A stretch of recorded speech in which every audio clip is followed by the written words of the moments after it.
Jason Momoa abandonne son rôle d'Aquaman et forcément ça donne des idées à certains, comme à cet homme de 42 ans qui se fout à poil et saute en bombe dans l'aquarium d'un grand magasin de pêche de l'Alabama.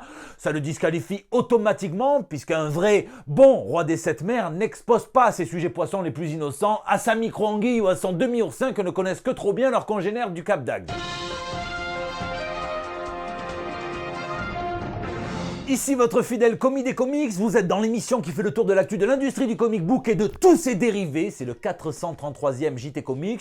Certains disent qu'il s'agit d'un réveillon trop arrosé, moi je pense que ce sont plutôt les premières images du remake en live action de Taram et le chaudron magique, ou alors d'un type très pointilleux qui veut visiter l'urne avant de signer chez Rock Éclair, mais passons plutôt aux news de la semaine. La réponse. Tiens, qu'est-ce qui est parfaitement légal sur Disney+, mais qui peut vous conduire en tôle si vous les organisez dans votre jardin? Des bagarres sourds versus aveugles avec des rounds de 7 minutes, n'essayez surtout pas chez vous.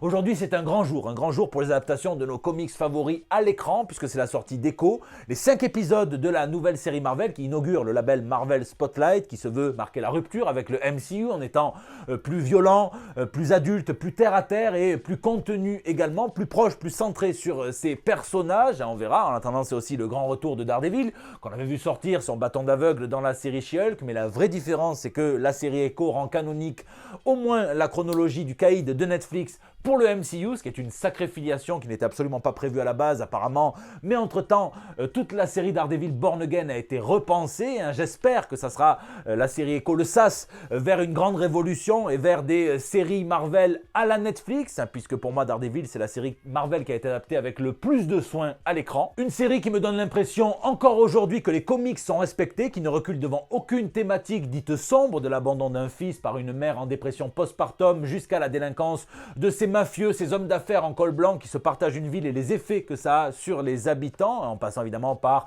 les familles foireuses comme celle de Karen Page, l'envie de meurtre du héros, Daredevil, sa confrontation avec le Punisher, tout ce qui fait l'essence finalement des comics Daredevil depuis leur création. Alors bon, là on nous promet que Echo va répondre à une question que l'on se pose sur le MCU depuis des années. Moi je pensais que c'était est-ce que Wilson Fisk déborde de confiance en lui au point que ses caleçons aussi sont blancs, ce qui prouverait qu'il gère aussi bien son empire criminel que ses sphincters, mais non, c'est qui a racheté la tour Stark depuis qu'il l'a vendue dans Spider-Man Homecoming, et vu qu'apparemment ils sont un petit peu tous fauchés, ça sent le Fisk cette histoire. Les premières critiques d'Echo sont mitigées mais encourageantes, puisque tous s'accordent pour vanter les mérites d'Alana Cox, l'actrice qui incarne le personnage créé par Joe Quesada et David Mack, pour vanter les représentations à la fois de la surdité et de la communauté Choctaw, les premiers habitants d'Amérique du Nord qu'elle représente. Il y aurait de bons combats, de bonnes cascades et de la violence, mais ça on le savait puisqu'il ne manquait pas de nous le rappeler à chaque foutu teaser. Et donc pour l'instant, entre l'actrice qui crève l'écran et le côté sanglant, on est juste sur une Miss Marvel au 28e jour. Et justement,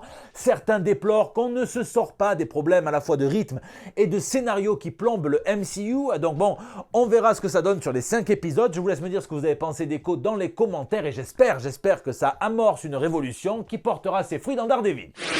Bien noir. 2 occasions manquées et 2 occasions à saisir dans l'actualité des adaptations de nos comics à l'écran cette semaine, avec tout d'abord, vous l'entendez, ce grand rire bien gras, bien fort. Non, c'est pas Chewbacca qui vient de découvrir l'existence du Genu Harry, non, c'est moi plutôt qui rigole quand j'entends parler les producteurs de la série What If saison 2 qui disent qu'ils se sont coupés définitivement un épisode de Spider-Man beaucoup trop sombre. Alors je me suis demandé ce que c'était, est-ce que c'est Spider-Man qui se prostitue sur la toile évidemment pour se payer ses études, son matos, est-ce que c'est Tante May qui doit être placée dans un EHPAD Orpea et qui se fait frapper parce qu'elle n'arrête pas de crier Ben, Ben, Ben? Non, rien de cela. Tout ce qu'on nous dit juste, c'est que c'était quelque chose dans la veine de Les Enfants de l'Homme, l'adaptation au ciné d'Alfonso Cuarón du roman de P.D. James, qui raconte comment en pleine période de guerre, de terrorisme, de pandémie, eh bien l'être humain a cessé d'être fertile, ce qui va le conduire vers son extinction, et forcément il y a un réfugié, une réfugiée qui est enceinte. Bon,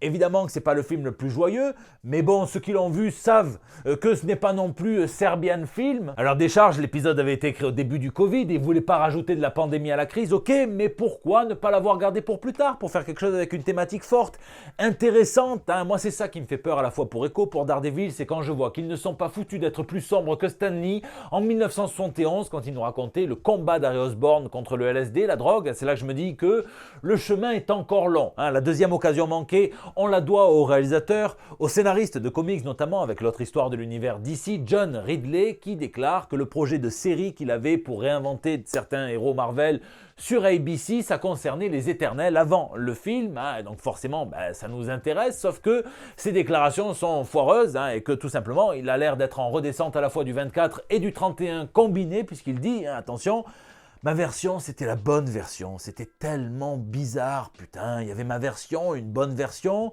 bonne pour moi, qui... ça veut rien dire.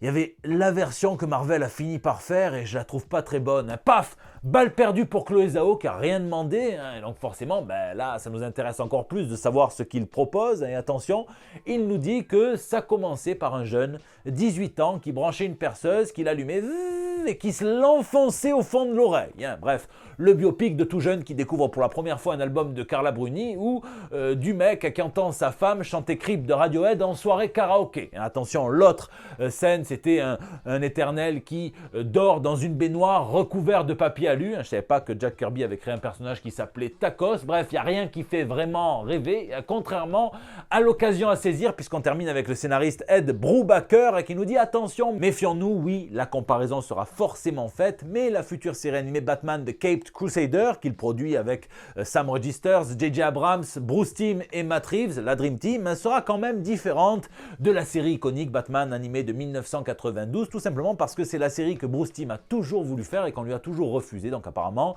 il y aura entre autres quelques coups de poing dans la gueule en plus, déjà que la série de 92 n'en était pas dépourvue, et vraiment un recours à l'esthétique, au style noir. Ça fait saliver, doublement saliver quand on apprend en plus que Amazon Prime Video adaptera bien, c'est officiel, l'univers de Criminal, qui n'est pas le biopic de Patrick Balkany en comic book. Non, faut pas se fier au titre, il est bien sorti un film Vermine et pourtant c'est pas le compte rendu d'une réunion de ministres d'Emmanuel Macron, non. Criminal, c'est juste l'un des meilleurs comics polars qui existent, par un duo de créateurs en symbiose, Ed Brubaker, Sean Phillips. Ils savent tous les deux comment faire fonctionner l'autre à merveille. Avec eux, il n'y a rien qui dépasse, rien qui est inutile, tout est précis, concis, les dialogues sont ciselés, les dessins sont magnifiques, tous au service de l'histoire. L'intrigue justement, ce n'est pas celle simplement d'un mafieux, ils ont créé tout un monde connecté du crime organisé humain avec des personnages touchants et des intrigues qui vous accrochent véritablement. Lisez Criminal, c'est traduit en VF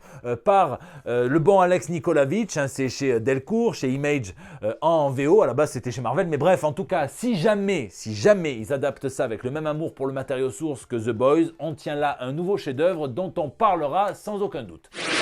Aïe, c'est le mini-drama de la semaine, l'artiste Dave Raposa, qui en doit de nombreuses variantes cover chez Marvel, quelques-unes chez DC, des comics à lui, déclare arrêter de travailler pour Wizard of the Coast, l'éditeur à qui on doit le jeu de cartes Magic the Gathering, notamment sur fond de polémiques liées à l'utilisation de l'intelligence artificielle pour créer les dessins de l'éditeur. Et ça c'est problématique puisque tout se joue au timing, ils devraient le savoir avec leur jeu de cartes, et en décembre ils publient un communiqué qui dit qu'ils interdisent, qu'ils demandent aux artistes de ne pas, surtout pas utiliser l'intelligence artificielle puisqu'il privilégie la créativité. Très bien.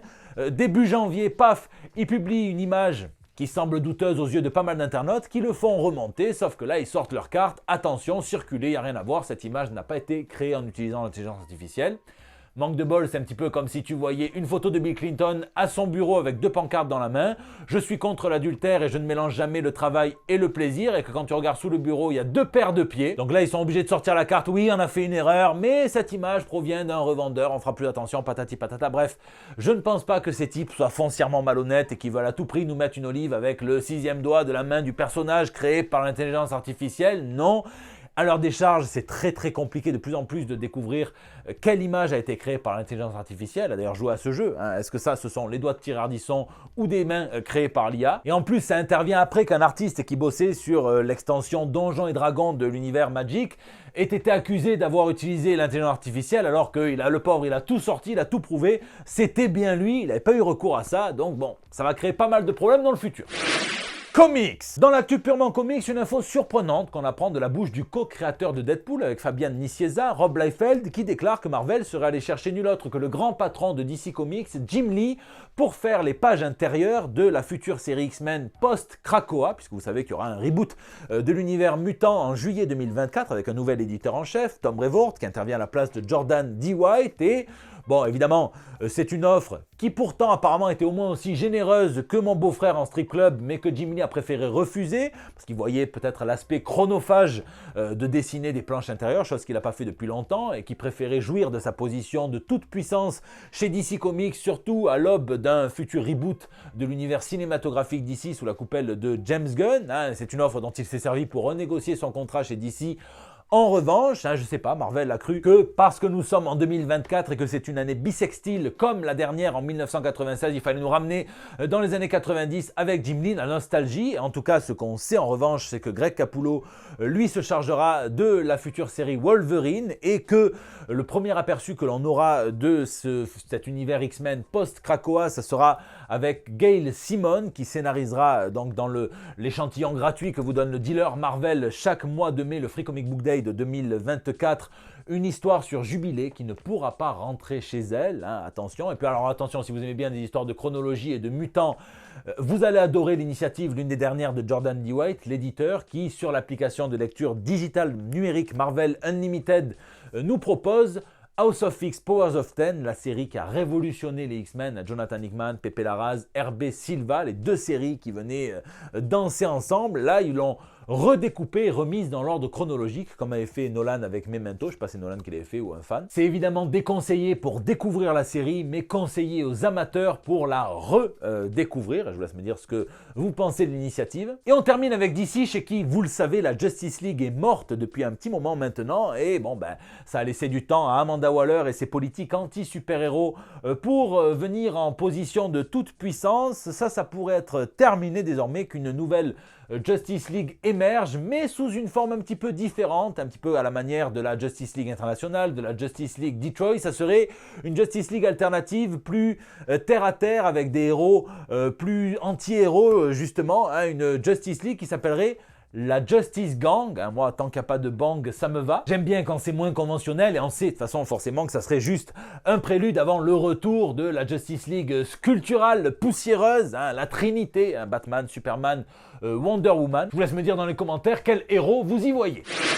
Lisez, cette semaine, je me suis régalé avec Au-dedans de Will MacPhail, traduit par Basile Begri pour 404 Comics. C'est une bonne tranche de vie qui se déguste comme une bonne tranche de pastèque en été, c'est frais, ça désaltère. Attention, c'est un petit peu forcément d'amertume, si on croque les pépins, puisque c'est à la fois une satire très drôle de la vie moderne dans une ville que j'ai jamais su situer, si c'est Londres, si c'est New York, si c'est quelque chose d'hybride entre les deux. Une satire du hipster un petit peu, qui est vraiment drôle, mais qui a aussi des moments dramatique qui vous frappe de plein fouet. Je ne veux pas trop vous en dire, juste ça. Ce contraste est illustré par le talent des dessins de Will MacPhail, qui allie justement une dose de cartoon avec des yeux ronds comme des billes et un trait à la ligne claire assez réaliste. Will MacPhail qui utilise aussi toute son expérience de dessinateur de presse pour le New Yorker pour manier l'humour à la perfection. Vous savez, l'humour dans les comics, c'est savoir manier le bon lettrage pour créer un timing avec notamment des cases silencieuses également, et ça il le fait à la perfection. Ça m'a rappelé dans un autre style Apparition dans le ciel de Berlin-Est, puisque tous les deux sont à propos d'une forme de recherche d'authenticité, mais je vous en dirai pas plus. C'est bien d'y aller en Daredevil, donc n'hésitez pas à me dire si vous l'avez acheté, si vous l'avez lu, ce que vous en avez pensé, à me dire ce que vous lisez ou geekez dans les commentaires, puisque c'est la fin de ce JT Comics. Je vous remercie d'être toujours aussi nombreux à le suivre, à laisser vos pouces bleus, à partager sur Facebook, à Twitter, à retweeter, à m'incorporer dans vos stories Instagram. Je vois tout, ça fait chaud au cœur. N'hésitez pas à réagir aussi dans les commentaires sur YouTube, où je lis chacun d'entre vous. J'essaie de répondre au plus grand nombre quand j'ai le temps. N'hésitez pas non plus à réagir sur les réseaux sociaux. Vous pouvez me laisser vos petits messages pour El Bando del Pueblo, votre espace de liberté depuis plus de 430 JT maintenant. Je vous fais d'énormes bisous, courage à tous ceux qui passent des partiels, et puis attention, rendez-vous la semaine prochaine pour des nouvelles toutes fraîches. Tout le monde dit que Manu a pensé qu'au sondage en nommant le très populaire Gabriel Attal Premier ministre. Oui, mais lui il a regardé les sondages sérieux, contrairement à Disney qui a regardé que le site Règle 34 et les pornos hentai avant de nous annoncer la sortie du film Le Mandalorian et gros goût.